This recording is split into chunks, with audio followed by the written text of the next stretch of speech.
I gotta, if it's okay, read to you a few of your own words. Oh You boy. open Oh boy. the book Mother of God with a passage that I think beautifully paints a scene. Before he died, Santiago Duran told me a secret.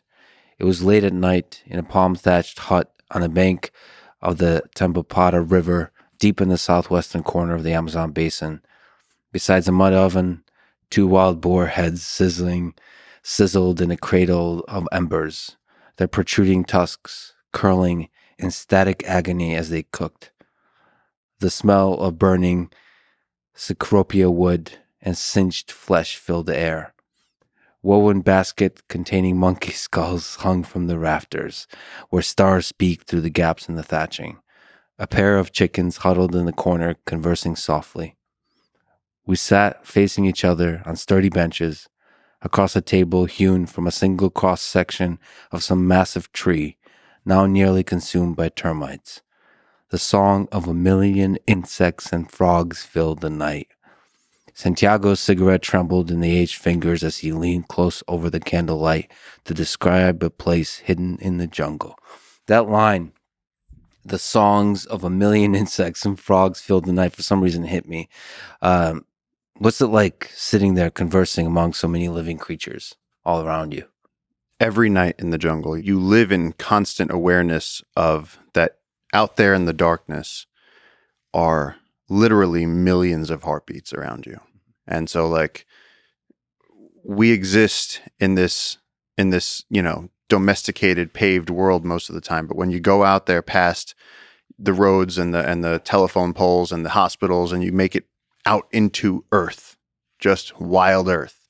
And it's not like this is a national park. There's no rescue helicopter waiting to come get you. You are out there and you're surrounded at night by, I mean, there are snakes and jaguars and frogs and insects and all this stuff just crawling through the swamps and through the trees and through the branches. And we put on headlamps and go out into the night and just absolutely fall to our knees with wonder of the things that we see. It's absolutely incredible. And most of it doesn't make sounds like the insects do, The the insects do, frogs. the frogs do. You have some of the night birds making sounds, but a lot of it, everything has evolved to be silent, invisible.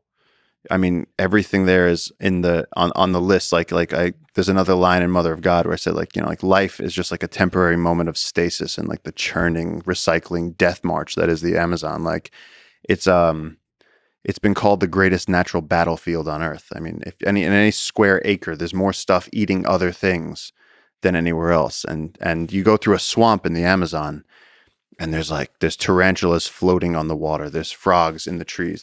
There's tadpoles hanging from leaves, waiting to drop into the water. There's fish waiting to eat them. There's birds in the trees. You literally are surrounded by so many things that your brain can't process it. It's just overwhelming life. Churning death march. Some of the creatures are waiting, and some of them are being a bit more proactive about it. What do you make of that churning death march? The amount of murder that's happening all around you at all scales.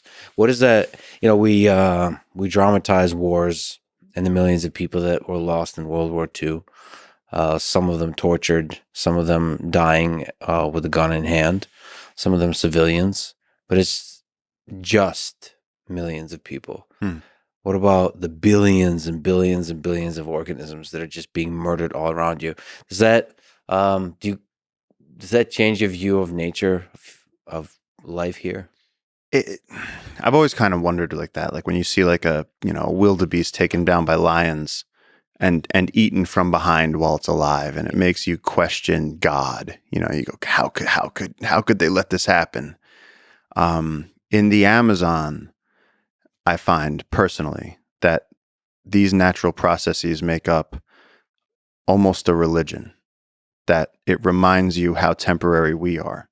That the bot flies that are trying to get into your skin, and the mosquitoes that are trying to suck your blood, and when you sweat, you literally can like hold out your arm and watch the condensation come off of your skin and rise up into the canopy and join the clouds and rain back down in the afternoon, and then you drink the river and start it all over again, and it's like it's flowing through you. So the Amazon reminds me that that there's a lot that we don't understand. And so when it comes to that overwhelming and collective murder, as Werner Herzog put it, it's just part of the show. It's part of the freak show of the Amazonian night. So you in certain moments able to feel one with a mosquito that's trying to kill you slowly? One with the mosquito is a stretch.